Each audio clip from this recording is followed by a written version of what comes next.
This is Glambition Radio, episode number 286, Becoming Alpha Femme, with Melanie Anns. Ladies and gentlemen. Glambition Radio. Glambition Radio. Glambition Radio. Glambition Radio. Glambition Radio. Glambition Radio. Welcome to Glambition Radio. I am your host, Allie Brown. I'm an entrepreneur, mentor, investor, and founder of The Trust, the modern premier network for 7- and 8-figure women leaders. I love thinking big, doing different, and exploring ideas that disrupt the status quo, especially when it comes to women, because we are creating the new models for leadership, business success, making money, and changing the world. And hey, we're doing it with style. So let's go. Cannot believe it's Memorial Day weekend coming up, which for those of us here in the States, it's the official kickoff of summer. Here in Arizona, not so much, right? It's already been 100 degrees, but I remember growing up in Connecticut, which is, part of New England, like that summer weekend was the kickoff. Like summer was so celebrated. And now that I have the kids, though, it really does have that summer kickoff feeling again. It's so exciting. And we homeschool, as you guys know, but they are very excited to have a minimized schedule for summer. We'll just put it that way. We do have to keep up with a few things, little math, over the summer. But otherwise, it's going to be camps and travel and all the fun stuff, which I get to live vicariously through with them, which is so much fun. We're going to hit the road for most of June. I'm taking a lot of time off this summer, which I'm thrilled about. But before I go, I've got some great stuff coming up and a few surprises. Today's interview, you're going to really love. And it really epitomizes how women are doing business differently in this extraordinary way based from an internal power that we naturally have. Now, some of you know Melanie Anns. You've seen her all over Facebook or Instagram. She has these stunningly gorgeous posts with very profound captions that get you think about doing things different, living in this beautiful, graceful way, and doing business in that way, which I just love. She started as what she calls herself an invisible coach in 2017. She really started this from one phone call in her car. She'll talk about this today. And her brand has grown by word of mouth. I remember when I talked to her, I'm like, how do you market? Well, I don't do ads. I don't do a podcast. I don't have a best-selling book. And that's when I become really intrigued, because it means there's something so special about what this person's doing and the work she does that has amassed the thousands and thousands and thousands of followers and the millions and millions of dollars in revenues that her company generates. And the conversation today goes everywhere from the depth of the work she does and how we both feel this is like the future of business for women, and also a story that has not been shared many places before, and that's how the mainstream media doesn't always understand what we do. So when you've created something so different and so unique and so extraordinary, and then the muggles try to understand it, right? To use a Harry Potter reference, they're not going to understand it. And there was a bit of a media, I'd almost call it like a hit piece that was done to Melanie. And she talks about this experience and how she decided to handle it, and how it really got her even more solid in who she is and what she stands for, and her being a champion for women of doing things so differently in this world. So many gems in this interview. You're going to love it. 2 quick shout outs to great reviews that were left for us on Apple Podcasts. Thank you so much. The first is from Kimberly D. Coleman from the US. I have listened to this podcast long over time. Allie Brown is constantly dropping gems to help business owners, especially women. Thank you. And then Emmy Diane says, gold nuggets every episode. I wish I'd found this podcast sooner. Leadership, personal development, actionable and inspiring lessons on how to become a more thoughtful, well-rounded entrepreneur. This podcast has it all. I love listening every week and hope to join the trust one day too. Thank you for this incredible resource and mentoring too. You're so welcome. And remember, this podcast is sponsored by The Trust, the modern premier network for 7- and 8-figure women entrepreneurs. We have some incredible online conversations and in-person events coming up later this year and going into 2023. We're going to be around a long time. That's who we want to attract, women who want to create this sisterhood and be part of it for years to come. And I tell you, the stuff that's happening in this group is phenomenal. Have a look at jointhetrust.org. And now, an interview with one of our very own trust members, Melanie Ann Layer. Melanie, where are you right now? I am in the middle of my living room in my island house. I have a house that's in the middle of a river in Quebec, Canada. And so I'm surrounded by rushing water right now. It's quite the vibe. That sounds just so peaceful. It is. I needed that today. Yeah. The last few years, I know you've enjoyed having that access to nature, especially. It's definitely my favorite. If I can be around water or mountains, I'm usually far more connected to my magic. Yeah. It seems definitely part of your vibe. When I mention your name to people, everyone's like, oh, I love Melanie Ann Layer. So people you don't even know you, and they're very excited that I'm kind of peeling back the curtain with you today because you're a bit of a mystery. And I'd love to go back. There's so much to your story as I've gotten to know you over the last year that is so profound. And for everyone listening, do you think we could go back and start with kind of how you became Melanie Ann Layer? Sure. Let's start there. Oh my God. So this is so crazy because my life has so many segues. It's like this long highway where there's so many different places you can get on. But one of the most popular places to get on in the story is where I broke my life is, I think the simplest way to put it. I had been in a relationship for 7 years with a partner that was not the right partner for me. And we kept going in and out and I just couldn't let it go, just trying to make this relationship work. But my entire life had become about him, trying to make him successful, happy, better, something. Like I spent so much time on that relationship that I didn't even know what it could be if I focused on myself. It wasn't even part of my awareness that that's something I could do. I spent so much time helping the people in the world around me. I never worked on myself. And so when I broke up with him, we had gotten to a place where we worked in a company. I had managed to get him to be the manager of the company. I was the trainer for the company. And when I broke up with him, he fired me from my job. And I managed to get this opportunity within the company where as long as I worked 200 kilometers away from my hometown, I could continue sales. And it was like commission only sales job. And as long as I worked 200 kilometers away from my home. So I was staying in hotels and doing my best to sell. And something happened. It was like I went from being the top salesperson in the entire company, in all the countries of all the things of this company. And in the split second, my energy was so repelling. I couldn't even get a person to come listen to my spiel. Never mind buy something. People wouldn't even come and listen. This happened after the breakup. Do you think that that was part of it? Yeah, I was so distracted. I was heartbroken. I was stressed. I was angry. And then he started seeing another woman inside the company and I was jealous and I was hurt and I just could not focus. And all of a sudden, this job that was like brilliant for me, I couldn't even sell anything. And all of a sudden my money started dwindling. And I will never forget the day I had to check out of that hotel I was staying in and I had to sleep in my car in the parking lot of the hardware store I was selling my products in. And it was just the most embarrassing, scary, terrifying, awful moment.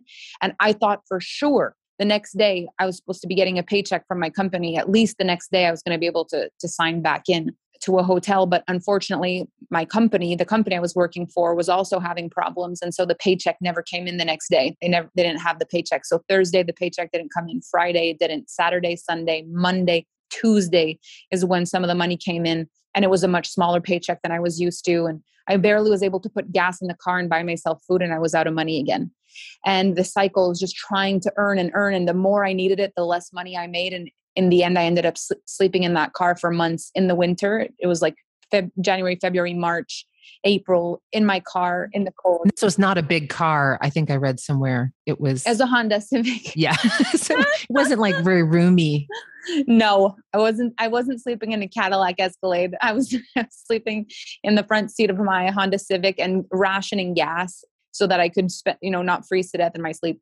It was very dramatic in my life. And the thing is, at this point, I had in staying with this guy for that long, I had kind of separated myself from a lot of my friends and family that didn't really love that relationship. And so I didn't let anybody in really. I asked for support, but not in a very transparent or vulnerable way. I kind of asked for support in a way where I could save face if ever they said no. And so I set myself up to not be disappointed for failure, and just ended up completely alone and felt completely stuck and trapped in that situation, couldn't get out of it. And so for months, I just was with myself, just me and my thoughts. And at first they were not very nice thoughts. I wasn't very nice to myself, first of all. And also one of my turning moments in my life is when I actually Googled in my phone how to make your ex-boyfriend cry. And the results of the search were how to have the relationship of your dreams or something. And I was like, oh my gosh, that would have pissed me off. Of me. Well, I mean, more so. We've all been there though. Let's all know, we've all been in that place. We're oh, I just want to stick it to him. Vindictive. Yeah. But I was very ashamed of myself in that moment. I had this feeling of I'm sitting in my car Googling bad things, and even Google's do better. Even Google's redirecting you. Exactly. So I started really changing the way I looked at things from that moment. It was how to have the relationship of your dreams. And I thought, why aren't I asking myself those questions? Why is it that it's still all about him? Why aren't I doing these things? And so I started really focusing on myself, and I got really, really passionate about energetics, masculine and feminine energetics, actually romantic relationships, conversation, communication. That's really where my passion started in the beginning. And I really started to dive deep in that kind of teaching for myself. And it kind of just happened. One day out of nowhere, a friend I hadn't spoken to in months called me. She was going through a hard time. And it was at that point, I had never utilized anything I'd learned for anything other than me. But now all of a sudden there's liquid gold coming out of my mouth, and every single thing I'm saying is landing for her. And I knew I had helped her. I was so happy. And we ended it that way. And a few weeks later, she called me back and she said, you need to be a coach. I have been talking about you to my friends. They want sessions with you. How does someone work with you? And I was like, what do you even mean? I didn't tell her this, but I'm sleeping in the front seat of a car. I'm not in a position to be a coaching of anything. There's no way I can do this. She was like, you just need to do what you did for me, for them. That's all. And they don't even need anything. They'll pay you. Just tell me how much it is. And so it was terrifying, but she was really adamant. And she was like, you don't understand what you've done for me. I have learned these things that you told me, but the order you told them to me and the way you said it, it's different. You say things differently. Trust me, they want to work with you. And I was just like, oh my gosh, I could really use this money. And if she really thinks it could be good, I'll do it. The calls were a raving success. They each introduced me to so many people. Then those people introduced me to people. I built a word of mouth coaching coaching business from the front seat of my Honda Civic. And the first year I went from sleeping in the front seat of my Civic to having a 6-figure year. What were you sharing with that, that first friend? And then what did you share with the other people? What was it? What were they not getting? Or what did you point out to them that was so different? Or was it an order you said it, like you mentioned? Give us a little clue. One thing I realized in hindsight is God, the universe, put these exact people on my path for a reason, because the things they needed were literally what I had just been working myself through. So it was putting all their focus on trying to change their partners, putting all of their focus into trying to manipulate the situation to get what they wanted. How should I say this if I want him to do that? And what should I be doing? Why is he doing that? And so it was when did you stop caring more about you, your joy, your happiness, your way, instead of trying to make it that he does something different? And so a lot of it was reclamation of passion, really taking themselves through their own dreams again, their own desires again, finding their independence, not from a place of punishing their partners, but from a place of when's the last time you did something for you? You're so upset about not being put first in his life, and you're not even putting yourself first in your life. It was very, not even all that intense. It was very basic, to be honest, but it was positioned in a way where I think there's a difference between reading a book where not everything is what you need, but there's only a few parts that are good for you, versus having a conversation with someone who's read a bunch of books where every single part that's relevant to you is coming out at hyperspeed in the conversation. It's like all of a sudden, every single relatable moment that they needed in that moment was fresh in my mind from my work. And I could position it for them in a way where it landed. I was like bombarding them with life truths one after the other, like boom, boom, boom. They were like, this is everything. Like, oh my gosh, I'm mind blown. This is exactly it. This is what I need to do. And so it was a lot of personal power, putting themselves first, setting powerful boundaries and raising their standards in communication. It was also understanding the energies of like mothering energy. This is a huge one that I learned in my beginnings. It was like the difference between being like the mother energy or the muse energy. Are you the inspiration? Are you magic on legs? Can he like not get enough of your energy and he can't stop thinking about you? Or are you trying to get him to do things and punishing him when he's not? Are you the mother or the muse? So that was a big topic of conversation with these women when I started. I love that. I think this is a bit symptomatic of the world energies right now. Do you think? Like the whole feminine, bringing in this feminine versus the masculine and the balance. How does your view on this play into maybe what's going on all around us? Well, this is the magical thing, is that at first what I thought was helping me heal my relationship to men, in turn helped me heal my relationship to money, in turn helped me even heal my relationship to my intellect, my intelligence, my relationship to myself and my own potentiality, and in turn shaped my entire business. I now have a very feminine energy forward business. It's very puzzling and mysterious to a lot of people. But that magic on legs energy, it's all over my business. And when people start working with me or meet me for the first time, there's often this feeling of like, tell me everything, which is the same feeling you have on a first date when there's butterflies and you're like, I just want to spend all night with you and just talk until the morning comes. Like I have that feeling with my clients, and my business was just so fun and so extraordinary. But this work has actually become core principles of the Alpha Femme brand, which is quite amazing. Yeah. I have some questions on how you've grown to such a level, but I have one more question around the content and teachings that you provide. And if you could give us, give everyone a few glimpses into some of the things that you would tell a new client, or maybe some things that women listening all over the world today could implement right away, if you had one or two things.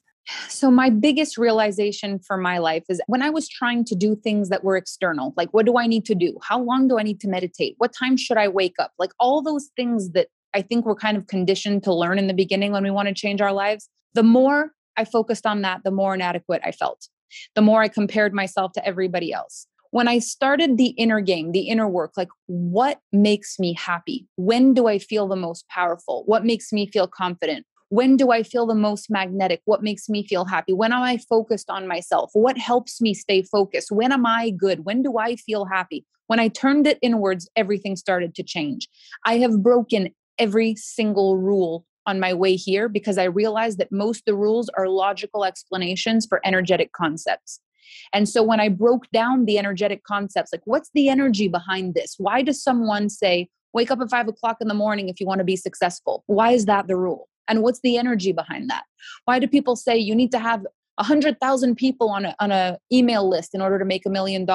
Why is that the rule? What's the energy? What's the energy that became the solution for? And so I broke everything down into energetics for me. What's the energetic signature of why this works? Why does this matter? And what I found is that there are other ways to tap into the same energetic frequency with a different rule. And I've built my business very differently, but it's so simple. And it's so easy, and it really is quality of life forward. Like if I don't feel good in my life, everything pauses. If I don't feel good in my life, it's so loud. It's like nothing else can work. Everything goes off. Like this is one of the most incredible things that on a regular basis, like 90% of the time, my life is like a masterpiece. Like it's a miracle. It doesn't make sense. And so if something isn't working or if I don't feel good, it's so loud. There's something off because the metrics of my business are like, am I actually having the time of my life? Am I successful in feeling successful, or am I successful on paper and it's literally draining my soul? Because there are times in life where we go against our spirit to do what we think is going to work. And then we're successful on paper and not successful in our being. And I think that's where the majority of running after success for the rest of your life kind of occurs. And a lot of business men and women do this and end up being so wealthy and also nothing else is working. So for me in my life, it's always been so important from the beginning of building this that I never lose myself while I'm building something, no matter how big it gets. And so anytime there's a red flag, a red light, something that's not feeling good in my world, it's like the focus of everything is getting my power back. Then the company shifts every time. I remember when I got started, I was surrounded by, and let's go back to like more of that online marketing space, right? And I was surrounded by male mentors, all these guys, and they approached business in this way that I kind of just adapted to, because that's what I saw success as. And, I think you're familiar with this, Melanie, and those of you listening are familiar with my story. It took so much work to turn that around and remind myself of this kind of power I always had through my 20s, is that things would be okay. I just focused on being happy and I got everything I needed and more. And then I started working so damn hard that it became this whole other model I didn't resonate with, and, set the goals and reach the goals and, get to this certain point. And that's when I was like, okay, this isn't feeling good. Something's got to change. Do you think more women are starting this way now and they're getting the message? In my world, there's only this way. And my world is growing exponentially. Like the women that are finding me every day, like my community is building rapidly, and there is no other way, because if you're wanting to be in that masculine energy way, you come into my world, you are entirely dissatisfied. Like that's not what we do. So it's beautiful to see how fast it's growing and shifting from my perspective. And I think the big thing, and again, it's like their strategy of that masculine energy is to say, like, there's a way to build a company that makes you feel like you matter. There's a way to become so successful that people respect you. There is a way to create so much money that you can finally prove all your haters wrong. There is a way to be so powerful that you don't take any crap from anybody anymore. Like there's a way. That's the masculine ego energy way to build a business. And then there's feminine energetics, which are like, there is a way to find your voice where it doesn't feel like work. It feels like an extension of your soul. There's a way where one day you live a life where you do not need to have to ask money for permission for anything. You become an energetic match for who you were meant to be in this world. And you get to decide what your life is, where you eat, how you dress, what your style is, where you live, what languages you speak, where you travel, where your kids grow up to be. Like that is something that is a creation of your own. There is a world where it's not about competition. It's about collaboration. And the greater you are at collaboration, the more everybody wins. There is a way in business where you become part of a network where the more you rise, the more they rise, the more the industry rises. Your success is evidence and also collaborative success for the whole industry. There is a way. That's the way that I believe in. Mm-hmm. Tell us how how you've grown this, right? Without ads, without any of these traditional methods that people are kind of, gaslit into thinking is the only way to grow a community and a program. I think the reason that this has been the traditional way for so long is because it does work. It doesn't work for everybody. One of my favorite examples, and I think it was Einstein that said this, but I could be completely wrong, but like everyone's a genius, but if you judge a fish by its ability to climb a tree, it'll think it's dumb its whole life. Mm-hmm. I'm a fish, and I have been in, monkey games my whole life where I've been told that in order to be deemed intelligent, I need to be able to swing from tree trunks. And that's just not the way I operate. So what I love is like, if someone is a wizard at ads and structures and strategies and templates and systems, like, of course, they're going to be proud of what they've built. And of course, they're going to want to talk about that. The issue that I find is that there's no way for it to not be that. There's a lot of like discrediting any other ways, or, the word you use, like gaslit into using. I think any strategy that needs to manipulate you into doing it can't be all that great for you. If you need to be manipulated into doing it, clearly it wasn't an effortless yes. So what I want to bring forward is not something that eradicates the old paradigm. I actually don't believe old paradigms need to die for new ones to be birthed. I think it's just time for new ways for different kinds of minds. I'm an artist. I'm not a logical business person. I'm a business artist. So for me, when I'm bringing people through my work and my concepts, it's the art of business. It's a very different thing. It's not something you would learn in a book. It's something that comes right off the page.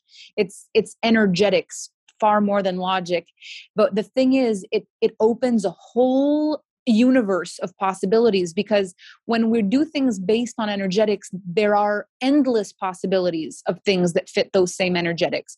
Whereas when it's a system, there's only one system. You've got to think of another one and concoct a whole plan in order to rival a system. But energetics is like, what else would achieve that same feeling? Well, there's a bunch of things. Let's try a bunch of things. So in order to look like the only intelligent person, in order to look like the only powerful person, and in order to look like the best, what makes more sense is to completely block out innovative thought and freedom of thought in the people you're selling to, and instead position yourself as the holy grail of knowledge where no one else could do their own work, and then sell them your systems. Like, that is the greatest way to keep yourself in power. But my business model is not meant to put one person in power. I actually believe more in like no hierarchy. Together we rise, everyone's equal power, but different. And how do we bring our own skill set to the table and create an ecosystem of wealth that really helps a lot of people thrive? I have this for me, for you, for us mentality. That's like, if it's good for me and it's good for you and it's good for us, then it's a go. And that has really helped me build an incredible network and an incredible community. What I've seen is communities are what make businesses thrive. You can have one person that's a very good speaker and a very good salesperson that's very good at telling a lot of people that they're the only ones that know how to do one thing. They can become very rich, but it won't be rich in community. It'll just be rich in one person. And so when I started Alpha Femme, I knew, although I might become someone, Melanie Anns might become someone, I knew that Alpha Femme was so big of a brand that I would have to calibrate in order to be the leader of it. I knew that it was going to be the company more than me that was going to make a difference. Alpha Femme holds women from all over the world. It's one of the greatest ecosystems for feminine leadership and wealth on the planet, in my opinion. Like, the women that are in there, it makes no sense. It's so powerful, but it's bigger than me. It's not me, it's Alpha Femme. We are Alpha Femme. And so it feels like it's community driven. And I think that has been the gateway to feminine energetics, because I can lean back and trust the community. And it took on a life of its own that I'm just proud to be a part of, and grateful that I've learned how to lead. But I'm leading leaders who are creating movements of their own. It's like the ripple effect is greater than any of us can comprehend right now. And that feels really liberating. There's also very little control on my part. And so it's like there's a lot of space for a lot of leadership, which is usually in masculine energetics isn't so encouraged. Yeah, I love that. And that's really what, when you look at a meta level, what the world needs right now is that room for everyone coming in. Yeah. Because the other way isn't working, if no one's noticed. The women, we are here to usher in this and reclaim this energy and the energetics. And it was something that I just witnessed with you so clearly, even the first time we spoke, on how differently you do business. And I'm like, oh, this girl got it right from the start. Like, it was just really inspiring. And it makes me sound old saying that, but like, when I came in, it was surrounded by so much male energy, and it's still there. Don't get me wrong. Actually, it's still there, and it's been infiltrated kind of into the women's space, right? So it's a lot of that push and the hustle and the grind. And I remember getting on the phone with you the first time I was getting to know you, and there was just this an ease and a grace. And I'm thinking, wow, this is amazing imagine if women learned this, just the moment they got started, and stayed so true to themselves and their joy and the pleasure that they should be enjoying in their lives and the world and in how they do everything. Do they get it right away, or is this kind of a new concept for them? I think it's a mix. I have a lot of women that find me and are like, you speak my language. Like, I listened to you one time and I knew I was going to do a big chunk of my life with you. Like, you represent everything I've been looking for. And then I have other women who are like, at first I had a very hard time listening to you because you are very different from everything I've been taught, but I kept being pulled in, and I'd listen, and then you'd bug me, and then I'd stop listening to you, and then I'd come back because I couldn't not. And then now I'm obsessed. I have those. I also have people who are like, I have never heard anything like this before. The minute I heard you speak, I was hooked and my life has changed. Like, there's all kinds of different ways that people come in.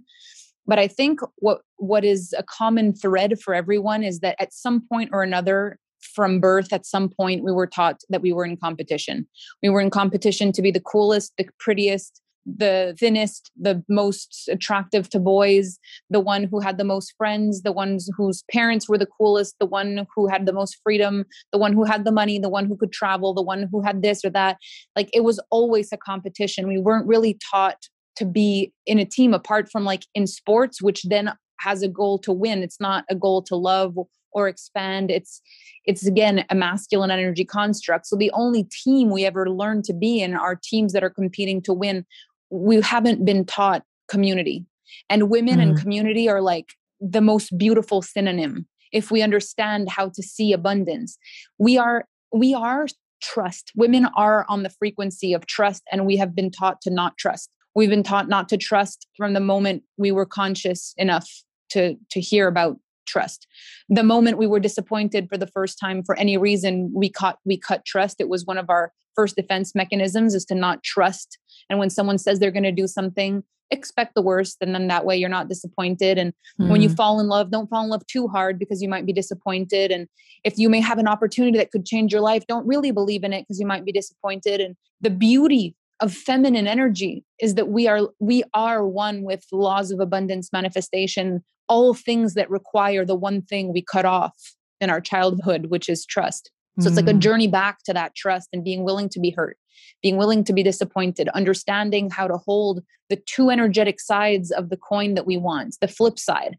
However big you want things in your life, can you hold the energetic flip side of that? Because it requires a lot of strength to be successful. It requires a lot of courage. It requires a lot of grit. There is a flip side to everything in this life. And so in trying to avoid pain, we avoid pleasure. In trying to avoid looking silly, we never look fabulous. You know, we don't actually get to touch our greatness because we're too afraid of the flip side, something that we've taught ourselves to avoid for a very long time. And so I think in my work, it's a lot about strengthening the core, strengthening the courage, being willing to be brave and vulnerable, sharing what's really up, not pretending, not polishing to make it look cool. Like, you're hurting, let's talk about it. There's something that's upsetting you, let's talk about it.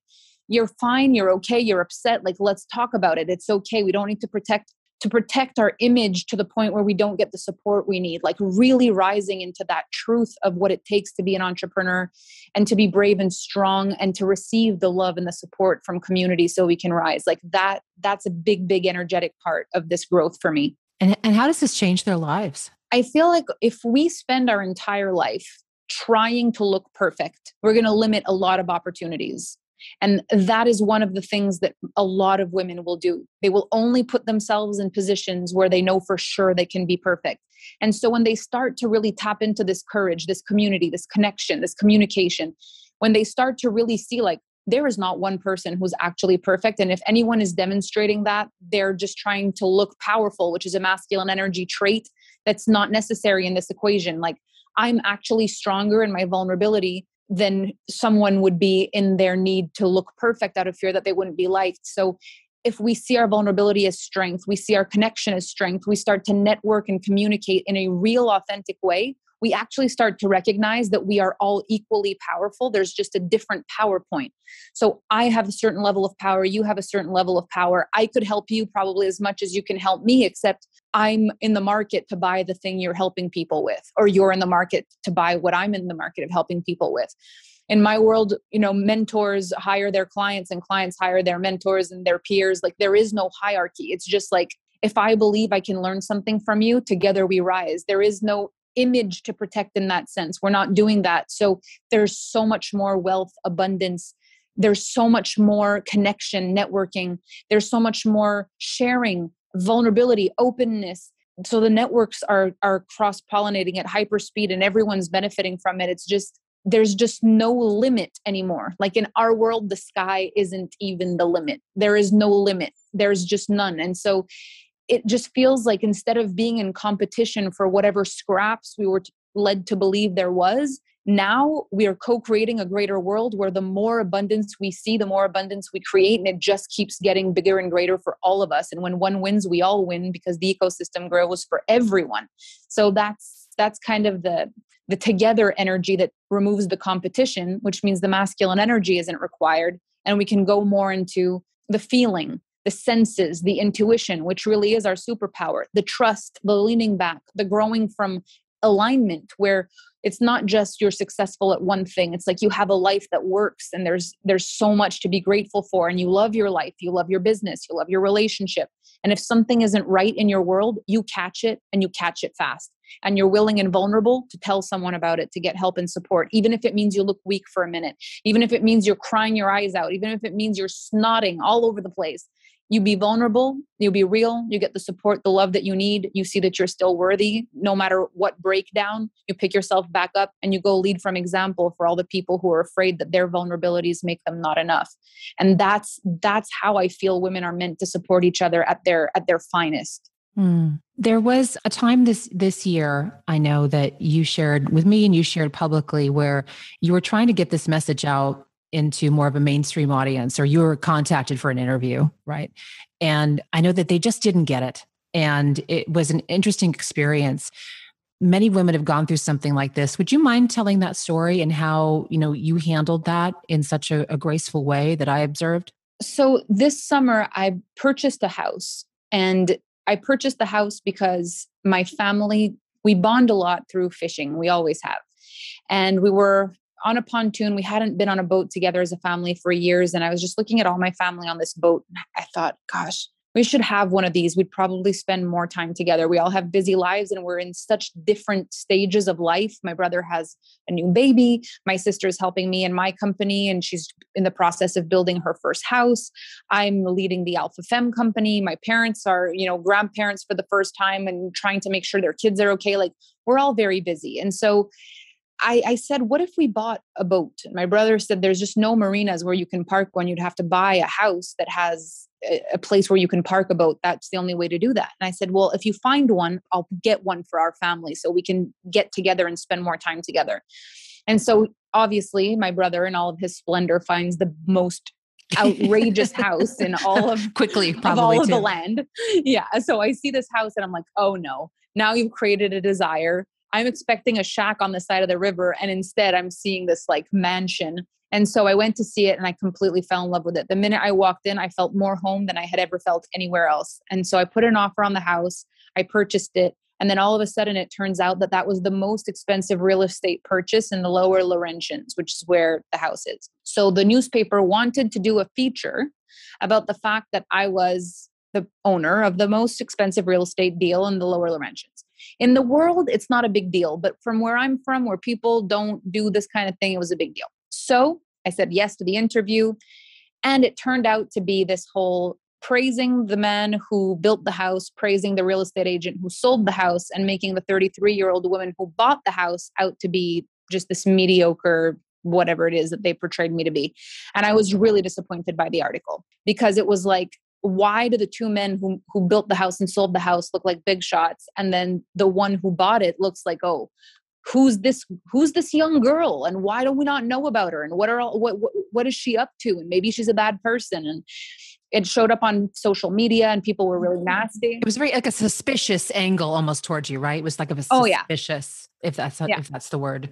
And they opened the door to a lot of opinions about I'm probably bad. And so I got a call from a radio show, two women who wanted to talk about how this was positioned so differently for women. And so it looked like it was going to be a really great conversation about the future, a young women buying big real estate purchases and being treated as equals. Like, this is the kind of conversation I want to have. But it was an ambush.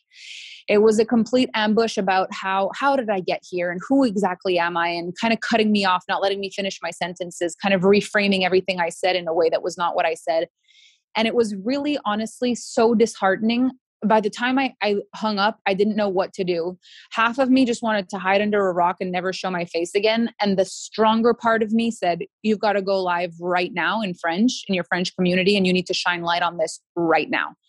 And so I went live in French. I never go live in French. I've built my entire brand in English, but this was like for the people of Quebec. And I was very emotional, same as what I've explained in this interview. Like, I did not try to pretend I was this big shot that was giving, lip about a bad interview. I pulled the curtain back about how difficult it is to be an entrepreneur, and how difficult it is to be a young woman entrepreneur in Quebec, and how, like, I know what it feels like and to encourage the Quebec community. There was a movement that was started in my honor. People started sharing my picture, my brand all over the place, celebrating me. It turned out to be the most beautiful thing, not because of what they said, but because of my response to it.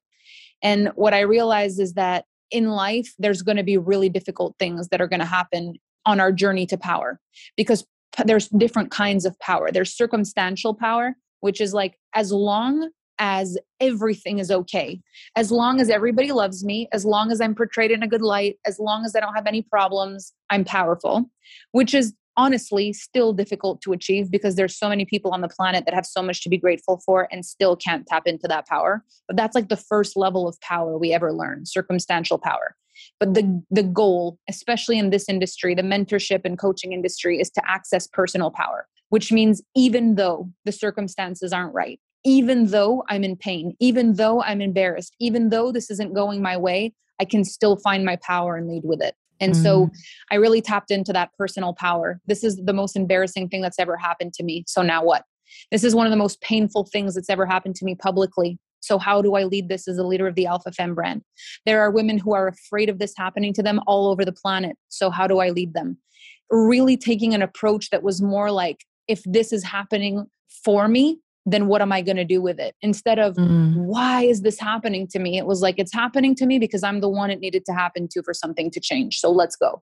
And I led it from a very vulnerable place. I didn't pretend it didn't hurt me. I was very transparent about how it felt. But I think the way I walked into it was like, I took one for the team. I talked about what everybody wanted to really say. I held a conversation that people could tap into and share how they were feeling, kind of release their fears, calibrate to the power that I picked back up to lead myself further than that. And it created a lot of excitement in my world. A lot of people who were like, yeah, we're done with this. We're claiming our power and can't stop us now kind of energy. And so it was like, through my experience, a lot of people were able to drop their fear of it happening, calibrate to the lesson, even without having to go through the pain. And it just kind of created this beautiful ripple effect, and my business skyrocketed again. Yeah. Yeah. I love that. Before I ask the last question, tell us everything going on with you right now, what's coming up for Alpha Femme and all your programs. Oh my gosh. So in the Alpha Femme world, I do a program live pretty much every month because I run a container called the Alpha Femme Experience. And that's like all the things that I focus on in my life have a space throughout the year where I bring them to the forefront. And the Alpha Femme Experience is basically all the programs, all the conversations that I'm leading myself through all year round. So conversations about organization at the beginning of the year, or feminine energetics and relationships and social media and coaching and sales and money and manifestation, like every single conversation in different programs throughout the year. Right now, the program that we're currently doing, because people can either do the Alpha Femme Experience or they can just purchase a program with me, we're doing the coach program. And so this is a lifetime access program where I really walk people through all the phases of coaching, like the beginning and why it still matters. Women who are even making 6 figures a month with me are still absolutely loving the first, like, back to basics phase of coaching. It's such an empowering reminder. So it's like the beginning of the coaching, business and how it goes. And it's going to transition into the next program after that called the Mentor. And that one is like how to really create rock star wealth within this industry, how to really own an identity that is irrefutable in the industry and to really shake things up in a massive way. And so right now I'm in the coach and the mentor program. That's the vibe right now.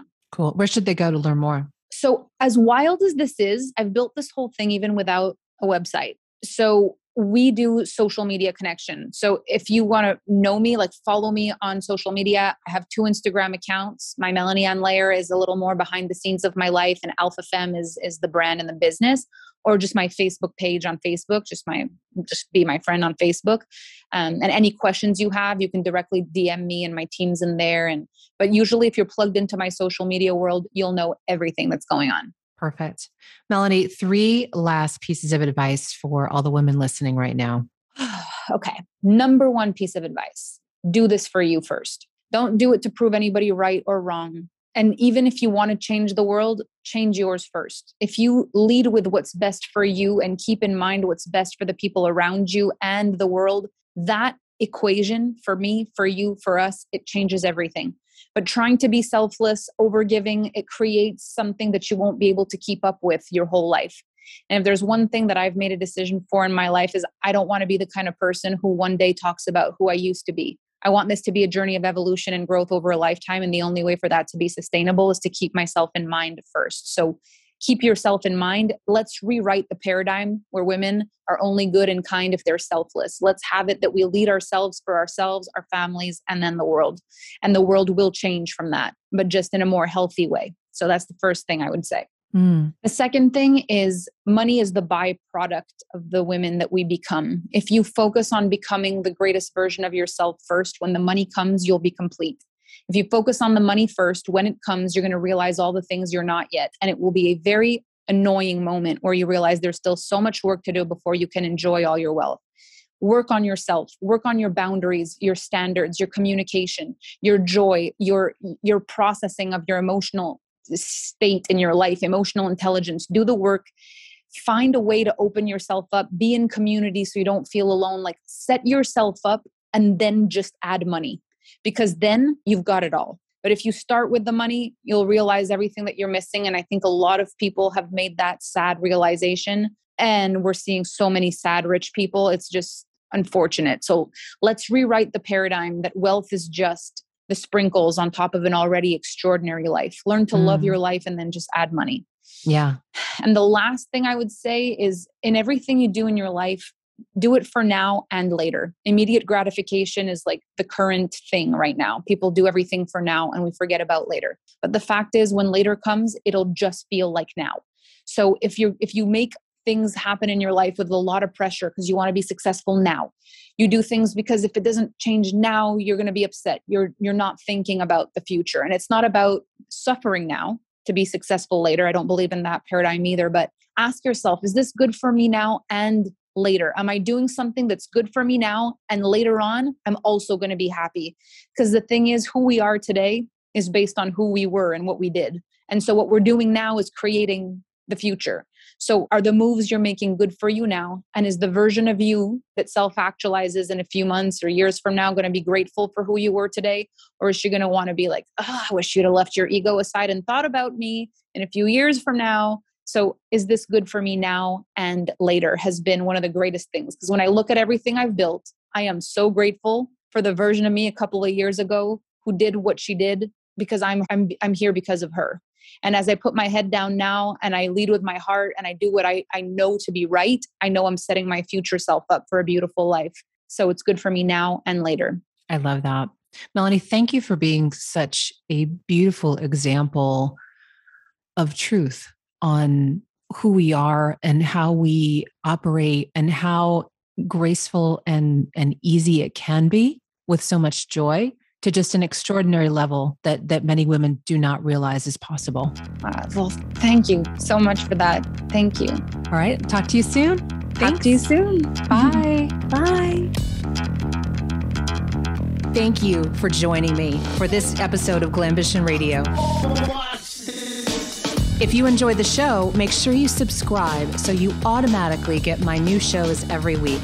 Also, I'd love if you left us a review so more women like you can discover us. We're on Apple Podcasts, Stitcher, Spotify, Pandora, and other major platforms. And I'd love to hear from you personally. Come join the conversation on social. Instagram is my happy place lately, and that's Allie Brown Official, but you can find links to my other platforms at alliebrown.com. Glambition Radio is the elevated conversation for women leaders, and I'm honored you tuned in.